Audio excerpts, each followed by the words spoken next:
Congo tek tek TV, Yasiba Mutombo. Congo tek tek TV, Yasiba Mutombo. Ina yese na Congo tek tek mama, Yasiba Mutombo.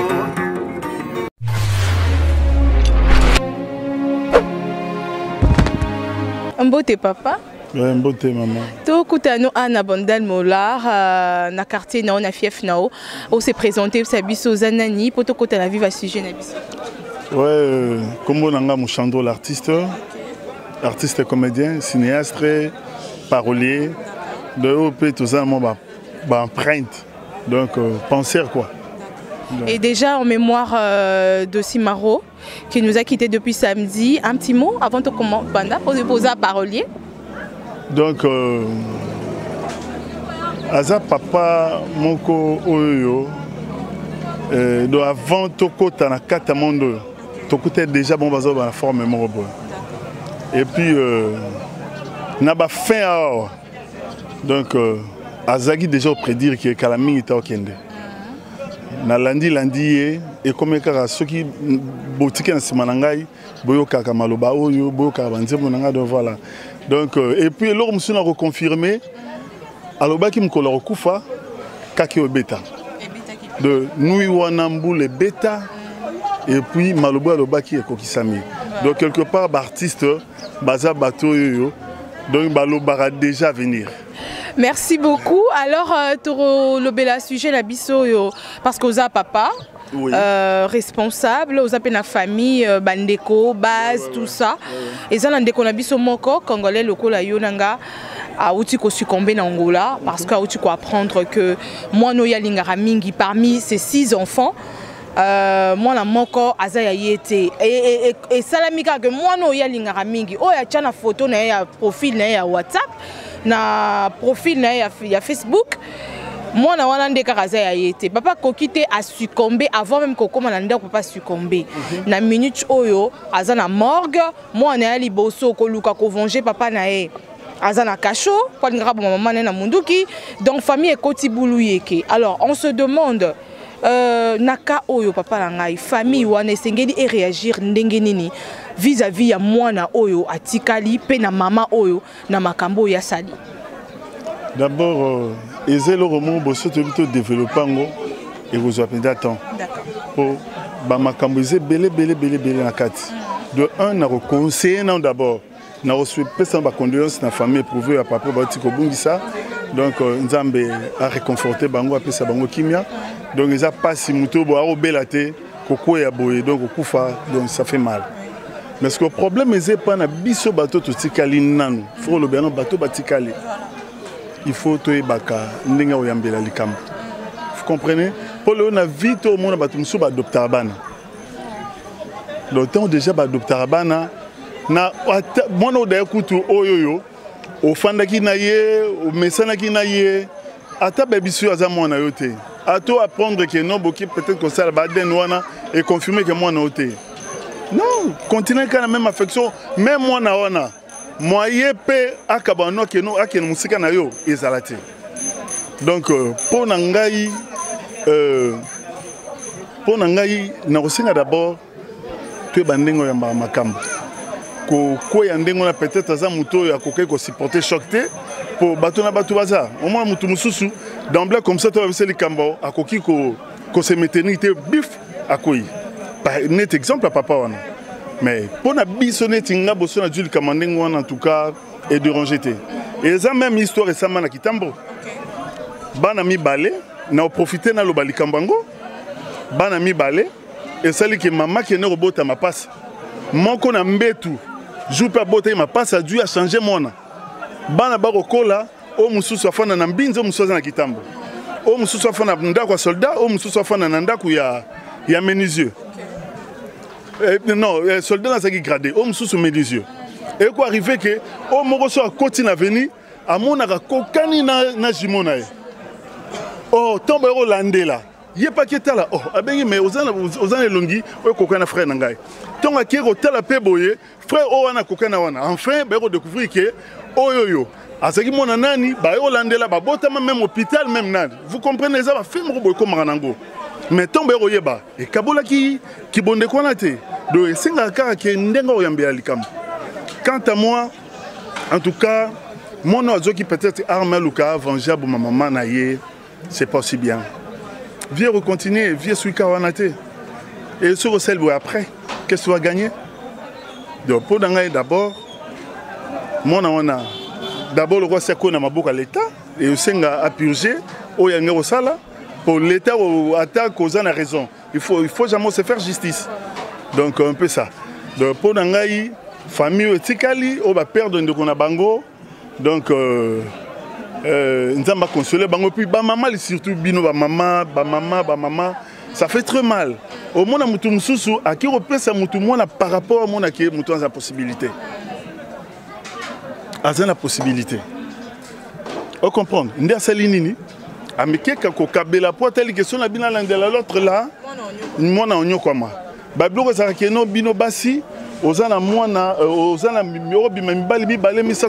fait c'est aussi très mal pour mauvais pardon pour la finalité de ma camongo yango ndio ça qui va perdre vie. Donc voilà. Et puis plus loin ngamo on peut ce exemple là ngai. Merci et puis tu vas profiter dans le Cambo. Nous vivre na petite moko Henriette. Aboti na ngamo. Neba ite mona na zamona ngai. Akenda un bon jour, n'allem avec un ami Serge Makoy, là qui a Roger Lumbala. Okay. Donc, il y a des témoins. Tu écoutes moi c'est Tali. Ah, Moussandro boni bien. On a zèle comme on nous a vraiment sérieux. Tu donnes rendez-vous. Bon, ce qu'ils ont dans la carte à chier, il y a sujet pour ma camarade d'Angoy. Tu donnes rendez-vous.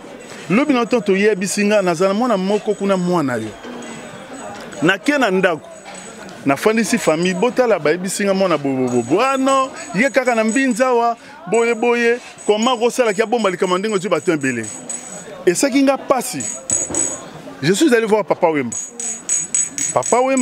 et que personne na kena ebise likambo ya bisinga les femmes sont drôles.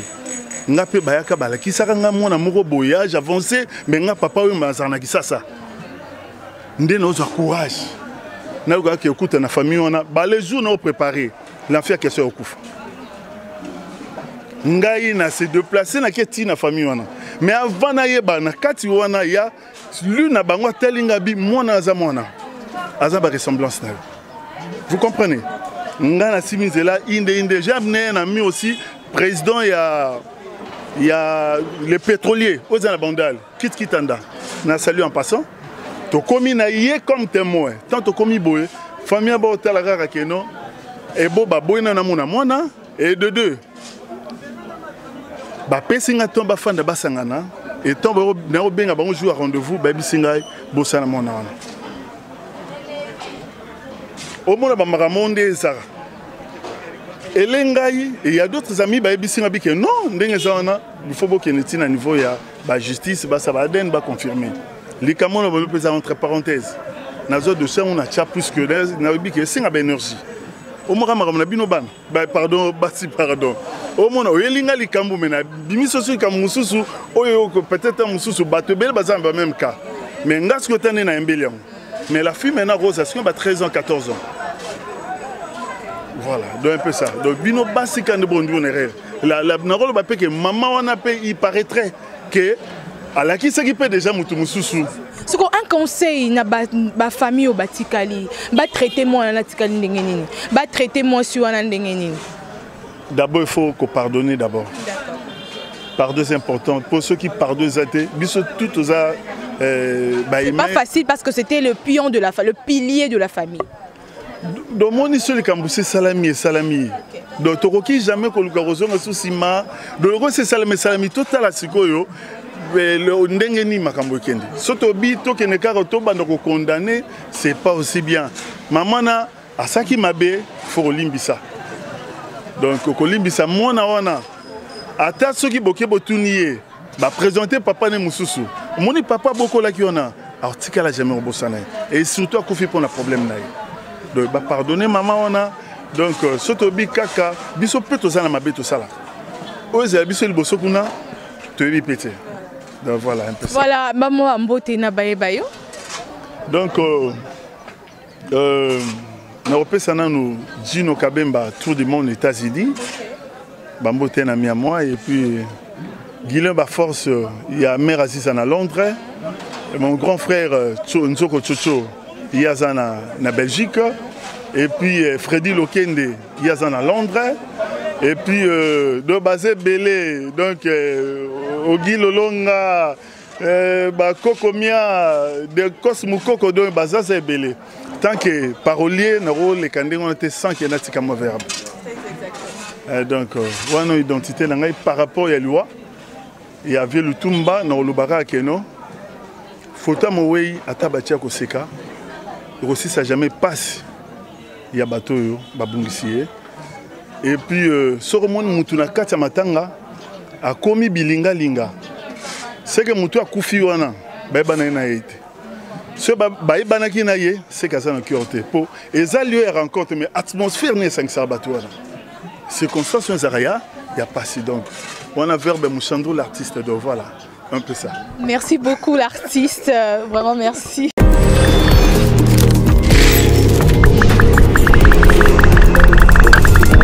Mbote papa. Mbote nayo. Te ko kango awa na Bandal Molar likambo ko inde ko na biso moko mwana mboka moko za na Angola.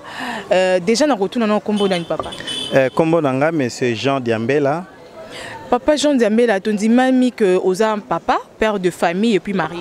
Effectivement, naza père de famille, naza pe marié ndengolobi. Voilà. Alors papa tout ça a besoin il y a moi suggestion na yo to moi point de vue na yo par rapport à likambo ko eli moi na mboka moko kuna na Angola na mincho na Angola indi ndeko moka uchi kufa na mincho corneza na morgue auchi ko apprendre na nzela kaka ya baninga obika sango et bon mamaraté soki likambo ezali ba koyebisa yo ba yebisi hier seulement que moi no alingara mingi. Ma photo na écoute acha na profil ya WhatsApp acha moi na profil na ya Facebook en tout cas ndeko linga moi na mingi kaka moi no ya linga mingi nde moi na constaté que moi na wana azaya yete phénomène comme ko salema mingi papa na kata ma foyer tozo ebate eza ninyo ezo salema parce que yo za père au foyer eza ninyo comme ko salema que bo banda ko découvrir que moi la moko to mi balé misatu baza ya binoté ninyo ezo occasionner yango. Na koloba soboye ce qui na se référé d'abord na Bible na koloba que eloko ya ko kamu isapenza makasi ezate eloko asikana sena moyo ezate donc ba phénomène wana biso tozalaki ba bébé to botamaka pe na noté et salamaka alors eloko ezalinde question ya koyeba soki ozwi message ya bongo que tel mwana za ya yote. D'abord, il faut qu'on maîtrise. Et puis d'abord, information, tu n'auras pas baninga na biso, information, tu n'auras pas famille na biso, et ça la cami sous ce pays, ça la kaya soloté. N'ayant il faut bandali bosso na ko vérifier information wana. Donc, ko banda ko vérifier, c'est-à-dire quoi? Que tout na madame, pour maman de mutaye baka kolo mwana. Hein? Maman de mutaye bi penza paternité ya mwana. Ko banda na ko tout na maman, au cas contraire, les lopé science et développer ma casse. Tu ko kipe ko kende na ba système ya ba ADN. Et déterminaka pe et déterminaka appartenance à moi. Alors ndenge ndeko na biso tozoloba ke na Angola a mi likama liwe zuye pona message ya bongo et loko na ngoloba ya liboso eza lokola moto bon eza coup de foudre zuye mais et loko nyonso foko za na maîtrise devant situation nyonso mutu fay banana ko se maîtriser. Mutu fay banana za maître ya bomoina donc maître ya vie na c'est-à-dire quoi il faut pas ko gérer ko maîtriser ko contrôler ba sentiment to ba instinct na ye yango ko sala que to si ba ko surmonter certains problèmes comme la vie na vie kawane zakaya pasi kawane zakaya sikatende na lobaki papa bana 6 obotina mwasi na yo madame mon épouse ba biso que moi no lingaka mingi mon fils azaya yote na habité maîtrise ngo zo luka izala ya ndenge nini kaka ka ndenge wana pe et comme là un ami azana mboka bapaya donc kutanga kombo ya mboka te yepe kaka ka ya bongo comme là mais il a envie il a envie yekutu azakara na fils unique wana mwana kaka se moko wana o babotaki na madame na ye ce n'est bien après 15 ans nde papa mosusu ayeko réclamer mwana wana aza mwana na ye mais lokola asambelaka esalaki ye pasi anyokomaki nango mais amiboma te mabe komelaki ete mpo nini eloko ya liboso na ute kolobaki kozala na maîtrise et puis na likambo nyonso tu koyeba kobondela epai na nzambe et puis kovérifiaka surtout information soki information eza vrai lokola mwana amesani mpe na yo papa tu peux toujours rester avec l'enfant nyonso doit dépendre mpe na papa o mosusu wana soki papa o mosusu amonani na ete mpo aréclame mwana mais directement ata bayebi soki mwana wana eza ya yo te yo so dépense mbongo e so okotisi ye bakelasi d'office akomi ya yo soki mwana ayebi na ye papa mosusu wana te siko awa papa wana kufi mwana liboso ya papa wana alingaka aboma mama na ye na micho mwana liboso aza na kasho parce que alingaka commettre meurtre vis-à-vis ya maman na ye siko pona sort ya mwana atika li famille ya papa na ye ba traiter ndenge nini parce que c'est à cause de ya mwana wana pe ya maman na ye ndende kona bango le pilier de la famille o ba le baka lisu ya famille muto pesaka souffle la famille ye wana lali basa nini ba famille fait bakaka na ko ne note ko baleka ma maîtrise nazo zongela kaka na robeka mpona batu pe pona mabota na libota kufe yaka na bandenge ebele kufe ko ya na accident quel que soit rang ya mutu na kati na libota soki bozangi ye eloko ya liboso bible lobaka ke nzambe moto apesaki nzambe moto azwi nzambe tango mususu abongiselaki ye kufa na nzela wana to pe moyini ya ko yiba pe moto na nzela wana.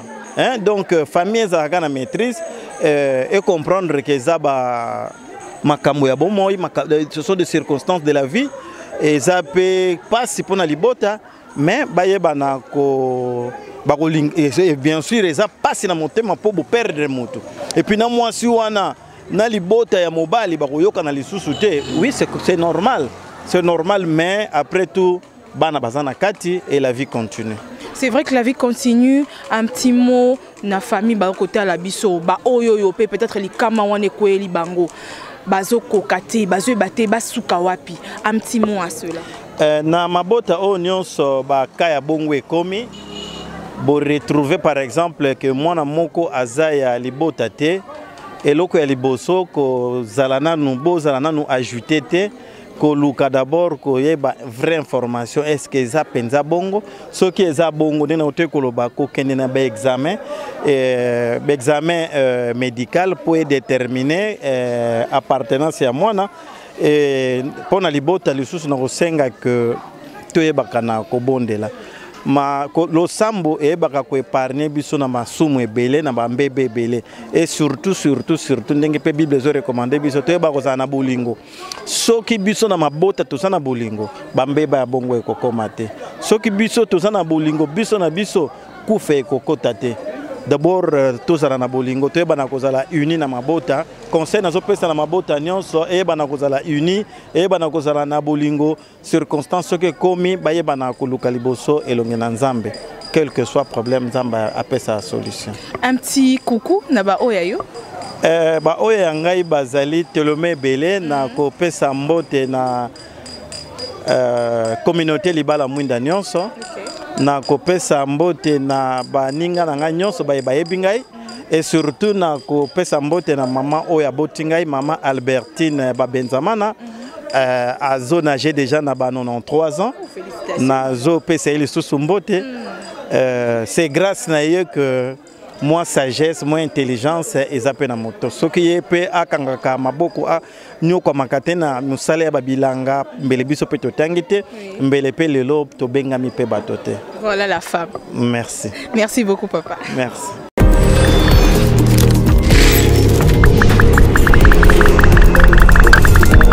Mbote papa nangai. Mbote mama. Papa to kangyo awa o babengaka na terrain na yo oza dans le quartier to ngeto ba kombono nani na kombola ngai Cédric Montote. Papa Cédric au Bali déjà na Bali déjà na moko Alors papa Cédric, merci déjà pour ce sauton nayo. C'est vrai que tu as nous à pour te me partager les solos et comme l'une des communes mobali, ndeko mobali oyo père de famille, il y a 6 enfants avant de rakimé en Angola na moi sinae les loyo papa wana lelo azana morgue. A otu kokufa parce que hier ba après na qui est que moi no ya lingara mingi o atia na profil na WhatsApp, o atia na profil na Facebook kaka moi na benga ka my son ye wana nde moi na été papa kokite kokoma comme ni boswa ndaku papa kwe ti le temps même à l'hôpital papa succombé à Koufi. Alors phénomène comme belé to comme mon ngo moi mingi que ba maman bazo bote la rabino bana oyo baza ya binote cause nango papa yoza no jeune oza na makile zotambo na nzoto cause nango ezani. Bon, moni monde lelo moni Bible lobaka mon peuple périt par la manque de connaissance. Oui bi que lelo bon na biso Bible c'est traça makambo soto. On moni que le rôle la batu mingi ba mal bolibanda ya Bible ba nikola na nzela ya Nzambe te de ba circonstances mususu ezalaka vraiment pas souhaitable comme la biso parce que to lingi nzela ya Nzambe te yango lo moni moi ba événement moko un peu malheureux et survenaka très souvent na bon mon biso parce que to lingi ko la nzela ya Nzambe te yango wana moni ba phénomène wana ezali mingi likambo oyo je pense que eza likambo ebandi banda kala yango lo moni ngalo ba ke mundele en tout cas à contribuer à ma casse na humanité. Au moins pour couper tout soupçon. Oya makambo no bana na ngai bana na ngate bana batu parce que maman peut à défaut ba ça peut bateau. Ba ko ça peut ba erreur. Moni soki surtout maman azali na pena fidèle na libala azana mobali mobali kuna au moni que parfois à cause de la paix na makanisi belé troublé a rebati que vraiment na oyo azaya papa ni. Yango moni nga koto na fisa mindele pour ce débat wana na poto ça reste sauté. Botiba nana moi si aux ans mois d'août muke boke bossa la test à ADN pour déterminer réellement ce qui basa banana yo. Alors pendant aux on a sujet oyo je pense que et ça li moi pas si comment on a que papa Koufi pour dans mon à lingrababi qui a été. Moi je pense la circonstance surtout il y a vie il faut nous kokimna nous connaître dans l'osambo. Quand le sambo tout dans Nzambe à la kisayo décision une okozwa par rapport ya likambo et survenir papa na biso azu même pas temps ya kokende ko tout na Nzambe po na ko yoka ndako koma liboso apporte na kokufa wana nde kasi ezali mabe moto na bomo itango ozali likambo nyonso to koyoka te ya ndenge nini faut zala na maîtrise de soi oke dans ndako na obondeli Nzambe la kisayo décision okozwa pona mikolo ezali koya mais koto wana nde vraiment na yebi quelqu'un meza makasi mais papa pe en tout cas asali mabe ya kokende tina niveau ya souci komi boma en tout cas koto wana vraiment tout truc encourager en côté bongaki à maîtrise sort ni to ko famille ya mobile ba ko réserver na moi si wana parce que ti sikoyo mwana liboso il y a papa wana na mama wana azana cacho parce que azo appartenir na gang moko azaka bien armé alingaka bo mama na e koyoka que papa na e akufi po mama na e abota mona mususu o esali que papa na e lelo akota na sa mabele siko mwana na mincho azana cacho papa azana morgue donc famille ekoti nungu ce qu'on sort ni ba réserver les mois suivants oyo amemi passi la famille bon eza makambo etanga maki la circonstance etanga maki yosuka kaka na niveau ya bongo moni yango tolobaki kene bandelike soki circonstance komi autopé sans le faute na maman parce que maman azalaki d'abord infidèle moni eza maman azalaki nanu infidèle yango le moni que c'est memi ba circonstance nyonso surtout oyo toza nango lelo mais le problème c'est que tout ça ba chrétien batala les cas s'il faut qu'on pardonner qu'on se réconcilier ils appellent ma bêtise ils allaient cambriaka mais je pense que pour on va confirmer peu réellement pour papa qui que moi na za bangote il faut pas qu'il na ba bloquer ça na poto ko ça ba test ba réellement sur parce que ceux qui veulent bien que batune ba lobaki est-ce que c'est solo maman pas ko lobane pe albeska li solo mon gars ndengo wana peut-être ça qui na maîtrise té alors pour pas la pena sir na makamba lobaki il faut pas que ba ça la test aide peut pas dire si réellement mon nanaza mon papa wana té bon tout ça Koufi déjà on va les vins tirer il faut les boire donc moyen raison c'est na bon moïse té pour le moment on ba funérailles naie ba obsèques naie ce que sili ba famille en famille ba se consulter na bi que ba mikolo na famille bazali batali bon to retrancher en ndenge ni s'il faut ko rupture ezala na libala bakotala bamikolo baza na famille bakotala ndenge nini bakoki kosala mpona basisa likambo wana définitivement mais mpona ngai nasengi ke basenga nanu sagesse ya nzambe mpo aguide bango bazwa solution moko durable par rapport à likambo oyo etali bomoi na bango likambo ya pasi oyo eseveni na famille na bango. Parce qu'on vu que yo posa marié, osa père de famille, osa na mwana na moko, moi conseil pe na bandeko basi obo ko bala ka bozo chaka na bandako, mbapa ke mwa nungu ye pa lobi aye pe lokwa biminga pe na bimi, boye na zemi okineli ngo pa mobali na wa bala yo. Moi conseil na basi wana. Bon, moi conseil na pesa basi na biso ya basi ya Congo to ya monde entier, la première des choses bala la ndela ya Nzambi. Parce que ce que la ndela ya Nzambi makambo susu ya mabe ozana kosa osala yango te obanga nzambo ozana maîtrise makasi babiloko yo biso ba jeune to subir yango trop babiloko ba infidélité ya basi omona mwasi bana mibali 3 mabano 4 nyoso tona pona concurrence omoni kuna moninga sombi kabelo ya sasa yo po lingo zwa yango yo za makoki te pozo yango nini okomi kosala kindumba okoluka mobali awa lingo mobali awa eza bien te batika bongo moto fa vivre na ba moyen oyo azali na yango kolinga te vivre la vie na yo pona ko se comparer na baninga mususu vivre par rapport à tes moyens kolinga te vivre au-dessus à tes moyens parce que on vivre au-dessus de tes moyens okoza toujours ba kamoko ya ndengo wana makama mabe ko elo na vie okoza pe malade obeli donc sambela nzambe asunga pesa yo bwanya soko kendelo sambo sengi nzambe akopesa libala ya malana na mobali pe ya malamu ça sert à rien ya kolinga basi bale bele okeboke montala bozoko sabino moko ba trouble na ba famille oyebite zemeze ya nani osana ba trouble donc zala mobali moko soka zala ngote sambela nzambe asunga e po ete lobi azwa bofanda famille na bino malamu ndenge elongo bani wana conseil na kopesa bandeko so basi bandeko mibali pe totika tozala pe toujours serré na ba engagement na biso soki de o s'engager na mwasi moko boye tant okende kolinga ye c'est que ezali eloko moko ekusaki olanda ye eza te eloko ezali kaka mwa apparence moko boye extérieur etindaki yo olingaki mwasi zala honnête na baengagement na yo ke na mwasi tina suka linga mwasi na yo s'occuper nezo so na ye déjà mbongo économie na biso ya RDC eza déjà moi passe mbongo eza passe mikolo to ebite peut-être avec ba compte sika c'est ko changer mais pour le moment so ozi moins 10 francs kende la ça moi si bo sali programme mais so déjà yozi déjà moi ozi moi mbongo moke okena masango bengi ba petit chéri libanda ozaki na moi $20 ceci alors so kena $20 na kasa ndako bo kosala quelque chose na kasa ndako bo économiser peut-être mon ko sala malade bo si soya moi no lekeza que chaque fois casse-tête bo na boy moni que ça bien tout ça la maîtrise to banga nzambe to linga basi na biso moko to la fidèle nzamba ko pambola biso voilà conseil c'est ma mobile. Voilà, merci moi mbote na baebayo. Bah mbote na nga na pesa liboso pa papa abotingai comme na e papa Léonard Mantote. Voilà papa abotinga na pesi mbote na petit frère na linga mingi Darnel Mantote na bande ko nyoso ya ngai na pesi Mose la mbote na pesi na papa Jean mbote na batu nyoso tout ofana na mona banda na base na biso ya groupe Mose la na pesi bango nyoso tumbote. Merci beaucoup papa. Je m'appelle na tondi botondi. Merci. Congo Tek Tek TV, Yasiba Mutombo.